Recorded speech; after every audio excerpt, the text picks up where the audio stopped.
Chapitre 14. Peine, fatigue et faim de ce cheval du Christ qu'était mon père. C'est le joug autour du cou, c'est attelé avec l'épitrakelion que je vois mon père, chaque fois que je rêve de lui. Je le vois attelé, comme un cheval de Jésus-Christ, chaussé de ses bottes ferrées, courant d'un bois à l'autre de la paroisse, 30 kilomètres de montagne, qu'il devait parcourir d'un bois à l'autre, quelquefois 2 fois par jour.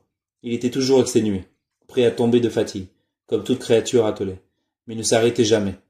Mon père partait donc, sans se faire attendre, avec le chrétien qui venait le chercher.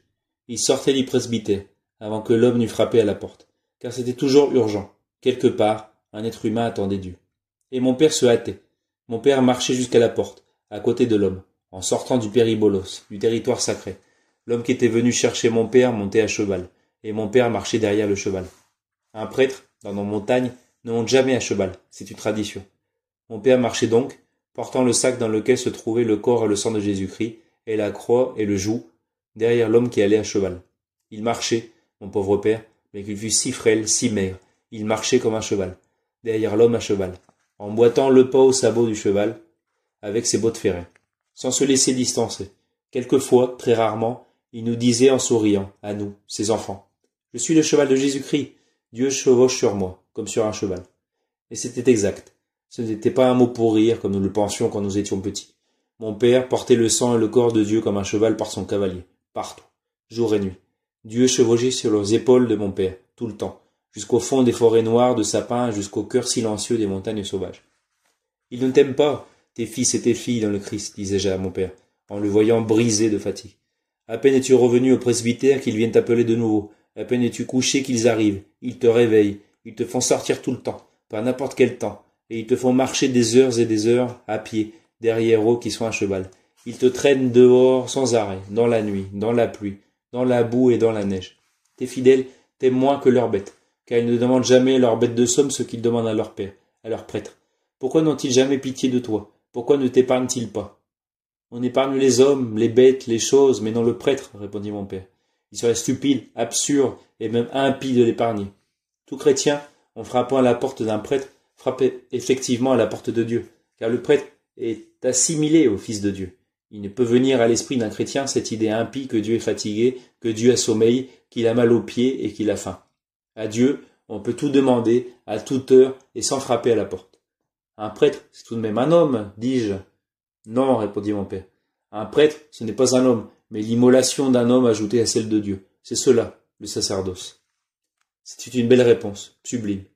J'ai rougi de plaisir. Mais j'ai ajouté. Tu dois, tout de même, prendre quelques heures de repos. Non, répondit mon père. On n'est pas prêtre comme on est laboureur, fonctionnaire ou artisan.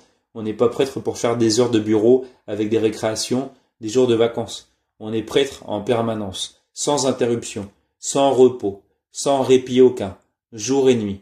Et comme on peut s'adresser à Dieu n'importe quand, à n'importe quelle heure du jour ou de la nuit, et pour n'importe quelle demande, sans crainte de l'importuner, de même on peut venir n'importe quand et pour n'importe quelle raison chez le prêtre. Nous n'arrivons certes pas à voir des prêtres qui ne dorment pas, qui ne mangent pas et qui n'ont jamais mal aux pieds. Mais c'est une imperfection que nous devons accepter telle qu'elle, car le culte n'est qu'une image, une ombre des réalités célestes, ainsi que Moïse en fut divinement averti lorsqu'il eut à construire le tabernacle. Regarde, lui, fut-il dit, tu feras tout selon le modèle qui t'a été montré sur la montagne. Le sacerdoce, imitation du sacerdoce du Christ, exclut interruption. Il est permanent et pour l'éternité. Même la mort physique du prêtre ne peut l'interrompre. Du moment que le sacerdoce ne peut pas être interrompu par la mort, comment veux-tu qu'il soit interrompu par la faim, par la fatigue et par le sommeil? On est prêtre aussi après la mort? Demandai-je la première fois que j'entendis cela. On est prêtre pour l'éternité. Assimilatus filio Dei manet sacerdos in aeternum. Parce que le prêtre est assimilé à Dieu, il ne peut pas mourir. Il reste prêtre à travers la mort. Et malgré la mort, pour l'éternité.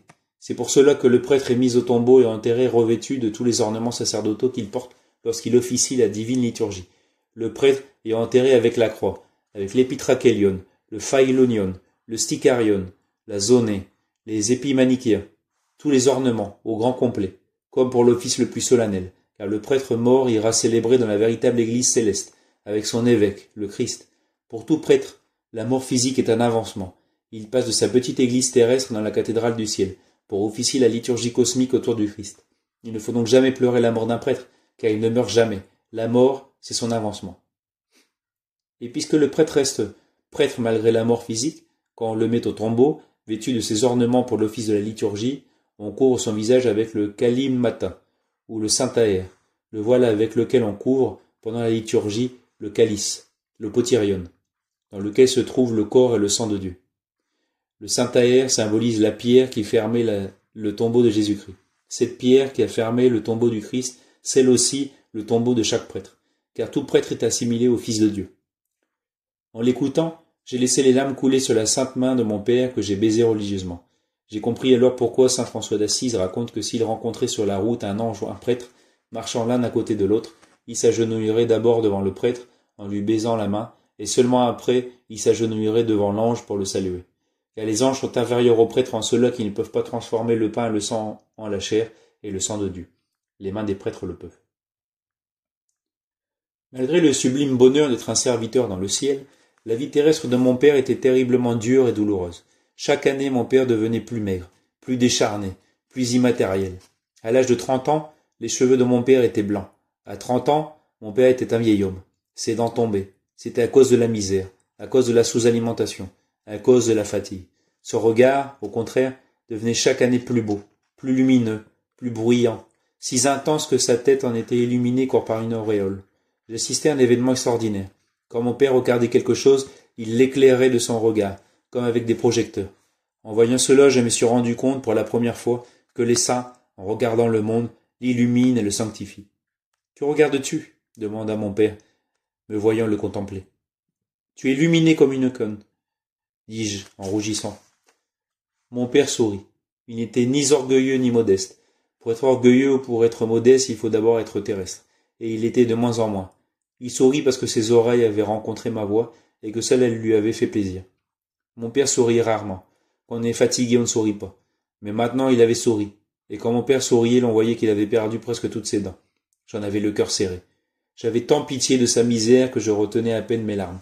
Et je me disais que si, par miracle, notre Seigneur Jésus-Christ eut un jour décidé d'offrir à son prêtre et cheval, le père Constantin Georgiou, qui a souffert toute sa vie de la faim, la possibilité d'avoir subitement du pain sur sa table, le père prolétaire, mon vénérable père, aurait continué, malgré ce miracle, à endurer la faim, comme par le passé. Car, même s'il avait eu de quoi manger, il ne l'aurait pu, car il n'avait plus de dents. Remplacer les dents tombées était hors de question. Nous étions si pauvres que même en rêve, nous n'aurions osé aller chez le dentiste.